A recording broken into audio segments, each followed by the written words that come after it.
National conference के candidate हमारी बहन किश्तवाड़ डीडीसी के चेयरमैन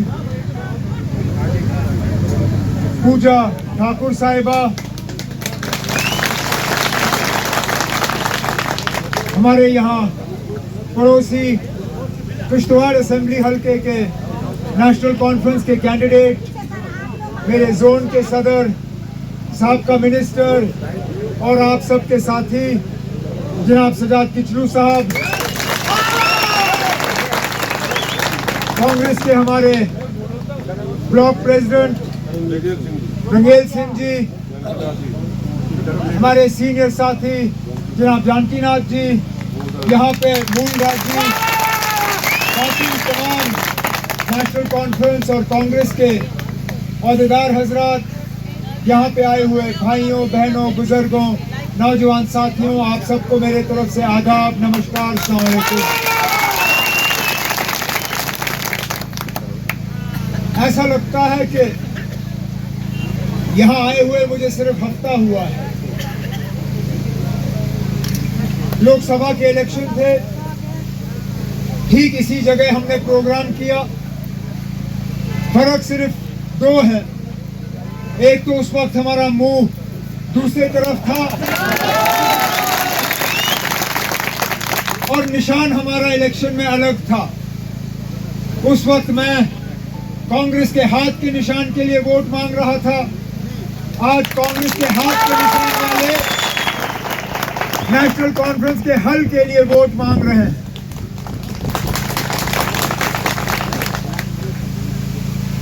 दस साल का अरसा हुआ है हमें इस दिन का इंतजार करते करते।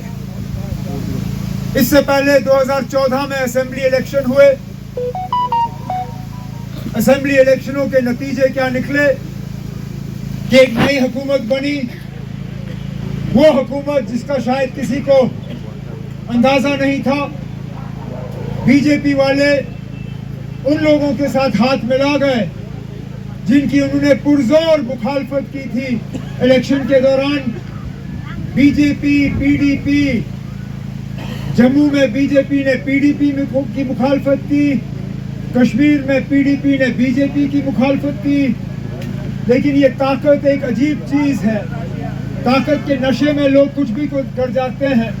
तो ये बीजेपी और पीडीपी एक साथ आए, इन्होंने यहाँ पे 2014-15 में हुकूमत बनाई। तब से लेके आज तक लगातार किसी न किसी रूप में बीजेपी ने यहाँ इक्तिदार संभाला है। आपने अक्सर सुना होगा रेडियो के जरिए, टीवी के जरिए, जब जब अलग अलग प्रदेशों में इलेक्शन हुए हैं तो बीजेपी ने बार बार डबल इंजन सरकार की बात की है। जहां उनका मुख्यमंत्री, जहां प्रधानमंत्री, तो कहते हैं यहाँ डबल इंजन की सरकार, डबल इंजन की हुकूमत चलाती है। यहाँ पे भी आप देखें तो 10 साल से हमने डबल इंजन देखा, या तो मुफ्ती सैयद साहब की सूरत में या फिर राजभवन के गवर्नर की सूरत में। काम तो उन्होंने बीजेपी के ही कहने के मुताबिक किया है। लेकिन हकीकत यह है कि इस डबल इंजन सरकार का फायदा न जम्मू कश्मीर को पहुंचा है, न बॉर्डर की सरजमीन पे आप लोगों को पहुंचा है। अगर देखें तो मुश्किलात, देखें तो लोग शिकायत करते हैं। मैं गिनते गिनते थक जाता हूं जब लोग मुझे अपनी शिकायतें दोहराते हैं, क्योंकि हुकूमत की किसी भी एक चीज के मुतालिक यहाँ कोई तारीफ करने के लिए तैयार नहीं। पहले ले हम बिजली का हाल, अक्सर बेशतर तो बिजली होता नहीं, लेकिन जब ये बिजली दे भी देते हैं 8-8, 10-10 घंटे काट के रखते हैं, लेकिन हर महीने बिजली का बिल जो है आपके घर तक पहुंच जाता है। हमारे वक्त में बिजली का बिल 250 रुपए, 300 रुपए, 350 रुपए से ज्यादा नहीं। हमने अपने मंशूर में, क्योंकि इलेक्शन के दौरान पार्टियां वादे करते हैं, हमने अपने लोगों से वादा किया है कि अगर 8 अक्टूबर को नेशनल कॉन्फ्रेंस और कांग्रेस की बिजली का ये खर्चा कम करने के लिए आपके घरों में 200 यूनिट मुफ्त बिजली फराहम करना शुरू करेंगे। इसके साथ साथ महंगाई ने हमारी कमरें तोड़ दी।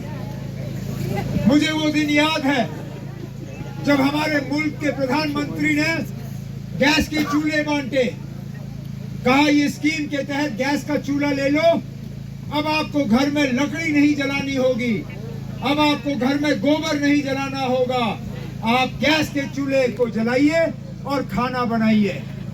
चूल्हा तो आपको मिला, लेकिन ये बताना भूल गए कि चूल्हे को जलाने के लिए गैस का सिलेंडर भी खरीदना पड़ता है, और गैस की सिलेंडर जो है उसकी कीमत बढ़ती जाएगी, हर महीने उसकी कीमत जो है वो चढ़ाते रहेंगे। नतीजा ये निकला कि चूल्हा तो आपको मिला, लेकिन चलाने के आप लायक नहीं रहे। अक्सर बेशतर घरों में उस चूल्हे पे लोगों ने कपड़ा चढ़ाया और सजावट के तौर पे उसको इस्तेमाल किया। हमने अपने मंशूर में अपनी माओ से, बहनों से वादा किया है कि 8 अक्टूबर को नेशनल कॉन्फ्रेंस और कांग्रेस की हुकूमत बनेगी तो हम आपको 12 सिलेंडर साल के मुफ्त,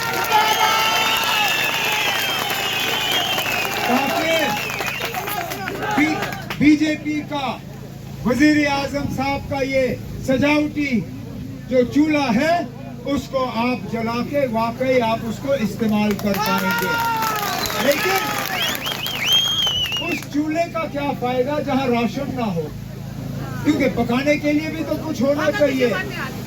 इन लोगों ने राशन कार्ड हमारे खाली कर दिए। हमारी हुकूमत में, जब नेशनल कॉन्फ्रेंस और कांग्रेस की हुकूमत थी 2014 तक, राशन कार्ड के तहत आपको चीनी भी मिलती थी, आपको मिट्टी का तेल भी मिलता था, और राशन का स्केल इतना था कि आपका गुजारा हो जाता था। इन 10 सालों में चीनी भी गायब, मिट्टी का तेल भी गायब, और राशन का स्केल उतार के इन्होंने 5 किलो पे लाया है। हमने अपने वोटरों से वादा किया है कि हमारी हुकूमत आए तो एक तो हम दोबारा मिट्टी का तेल और चीनी आपको फराहम करना शुरू करेंगे, और राशन का स्केल भी बढ़ा के आपको वापस कर देंगे ताकि आप लोगों का गुजारा हो सके। यहाँ पे सोशल वेलफेयर स्कीमों के तहत window pension, old age pension दिए जाते थे, लेकिन उन स्कीमों को खोखला कर दिया गया है। हमारा अगर आपको मंशूर पढ़ने का मौका मिले तो आप उसमें पाएंगे कि हमने सोशल वेलफेयर की स्कीमें अपनी माओं के लिए, बहनों के लिए, बुजुर्गों के लिए नए सिरे से उसमें तैयार किए हैं, ताकि आपको कुछ हुकूमत के तरफ से राहत मिले और जो आपकी परेशानी जो है वो हम दूर कर सकें। कितने अफसोस की बात है कि दरियाएं आपकी, पहाड़ आपके, नीलम के माइन आपके, लेकिन उनका फायदा आपको नहीं। यहाँ जब बारूद फटता है माइन, ये डैम बनाने के लिए, तो मकानें आपकी हिल जाती हैं, क्रैक आपके मकान पे लग जाते हैं, लेकिन जब ठेकेदार को लाना होता है तो ठेकेदार भी बाहर से आता है, जब मजदूर लाने होते हैं मजदूर भी बाहर से आते हैं, जब मुलाजिम लगाने होते हैं वो भी बाहर से।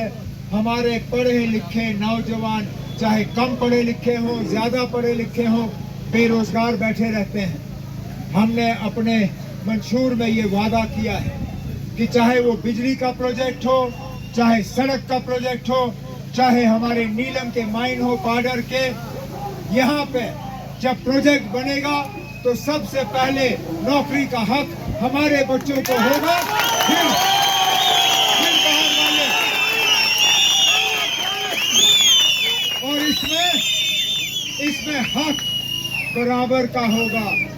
कोई आपसे पैसे नहीं लेगा, कोई आपसे रिश्वत नहीं मांगेगा, कोई आपसे पार्टी पॉलिटिकल कार्ड नहीं मांगेगा। अगर आपका हक होगा उस नौकरी पे, वो नौकरी आपके घर आप तक पहुंचा दी जाएगी।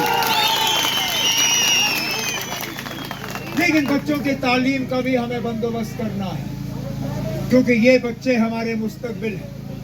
हमारे आने वाला कल जो है इनके हाथों में होगा। मुझे बेहद अफसोस एक चीज का है, हमें विरासत में नेशनल कॉन्फ्रेंस के सबसे बड़े लीडर शेख मोहम्मद अब्दुल्ला ने अगर कुछ दिया तो बच्चों के लिए वो मुफ्त तालीम था। हम यूनिवर्सिटी के लेवल तक मुफ्त पढ़ाई देते थे, जिसको इन बीजेपी वालों ने आहिस्ता आहिस्ता घटा के ना होने के बराबर रखा है। हमने बच्चियों से ये वादा किया है कि 8 अक्टूबर को अलायंस की हुकूमत बनी तो यूनिवर्सिटी के लेवल तक हम बच्चियों को मुफ्त तालीम फराहम करेंगे। इसी तरह हमने कई सारी और बातें की हैं, लेकिन एक चीज का आपने मेरी तकरीर में जिक्र नहीं सुना होगा, और वो है मजहब। मैंने मजहब के हवाले से कोई बात नहीं की, क्योंकि मैं जानता हूं कि जब हम परेशान होते हैं तो हर मजहब का शख्स परेशान होता है। जब हमारे बच्चों की तालीम की बात आती है तो हिंदुओं के लिए भी है, मुसलमानों के लिए भी है, हमारे बौद्ध भाई बहनों के लिए भी है। अगर बेरोजगारी है तो हर मजहब के लिए है।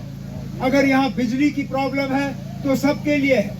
अगर यहाँ सेहत की प्रॉब्लम है तो सबके लिए है। अगर राशन की प्रॉब्लम है तो सबके लिए है। हम वो लोग नहीं हैं जो मजहब के बुनियाद पे वोट मांगने वाले हैं। हम आप लोगों को मजहब के बुनियाद पे तकसीम करने के लिए तैयार नहीं हैं। इसलिए हमने सोच समझ के उम्मीदवार वो आपके सामने रखा जो हम जानते हैं 8 अक्टूबर को अगर आपने मेरी बहन पूजा को यहाँ से कामयाब किया तो दिन रात ये आपके लिए मेहनत करेगी और आपके मुतालबे हल करेगी। ये बीजेपी वाले डराने और धमकाने के अलावा और कुछ नहीं करते। एक शोशा जो ये चलाते हैं कि अगर नेशनल कॉन्फ्रेंस और कांग्रेस की हुकूमत आई, यहाँ नए सिरे से मिलिटेंसी पैदा होगी। मैं उनको याद दिलाना चाहता हूँ, चाहे वो होम मिनिस्टर साहब हो, डिफेंस मिनिस्टर साहब हो, जरा याद करिए जम्मू के इन इलाकों को मेरी हुकूमत में मिलिटेंसी से पूरी तरह से हमने आजाद किया हुआ था। आज मैं किस किस इलाके का नाम लूं, चाहे वो क्या हुआ इसको तरफ से एक नया नहीं चला। उल्टा हिसाब ये है, उल्टा इनके दौर में पिछले 5 साल से अगर आप देखें तो जम्मू के, और मैं जम्मू क्षेत्र की बात कर रहा हूं, उन इलाकों में जिनको हमने मिलिटेंसी से पूरी तरह से आजाद किया था, नए सिरे से आज मिलिटेंसी देखने को मिल रही है। चाहे वो चिनाब की वादी हो, चाहे पीर पंचाल हो, चाहे उधमपुर हो, रियासी हो, जम्मू हो, कठुआ हो, सांबा हो, मुझे एक भी जिला बताइए जहां आजकल हमले नहीं हो रहे, जहां पे हमारे बहादुर फौजियों को निशाना नहीं बनाया जा रहा है। बजाय ये कि मिलिटेंसी बढ़ेगी, मुझे अफसोस इस बात का है कि हमें इनके करतूतों का जो है खमियाजा भुगतना पड़ेगा। इनकी लापरवाही को हमें दुरुस्त करना पड़ेगा। इन इलाकों को दोबारा मिलिटेंसी से हमें आजाद करना पड़ेगा। और जैसे हमने 2014 तक इन इलाकों को मिलिटेंसी से आजाद किया था, मैं आपको यकीन दिलाता हूं हमारी हुकूमत आई तो हम दोबारा जम्मू के पूरे क्षेत्र को मिलिटेंसी से मुक्त कर देंगे।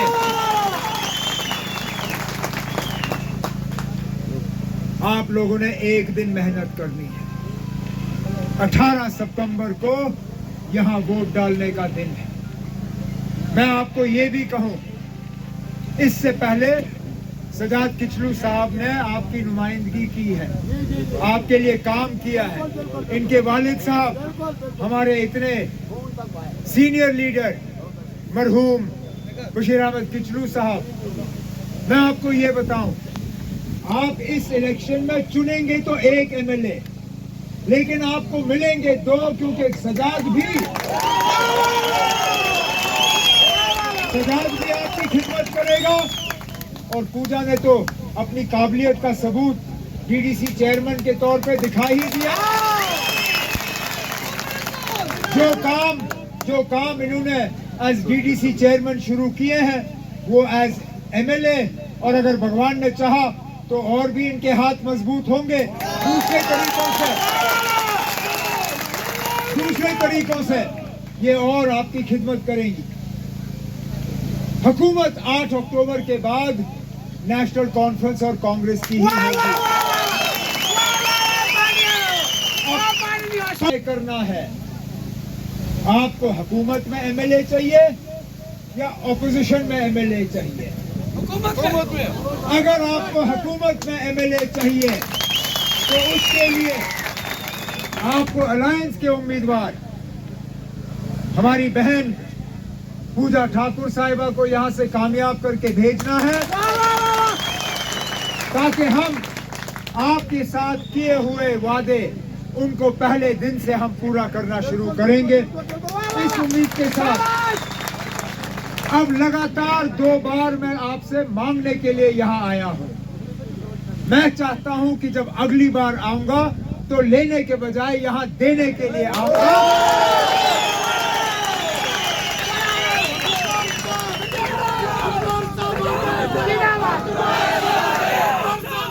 का मौका मिलेगा। सितंबर हल का बटन, पूजा ठाकुर साहिबा का बटन, सजाद किचलू साहब का बटन, हमारे कांग्रेस के दोस्तों का बटन मेहरबानी करके दबा के हमें मौका दे दीजिए। आपकी खिदमत करने का बहुत बहुत शुक्रिया। जय हिंद, जय जम्मू कश्मीर।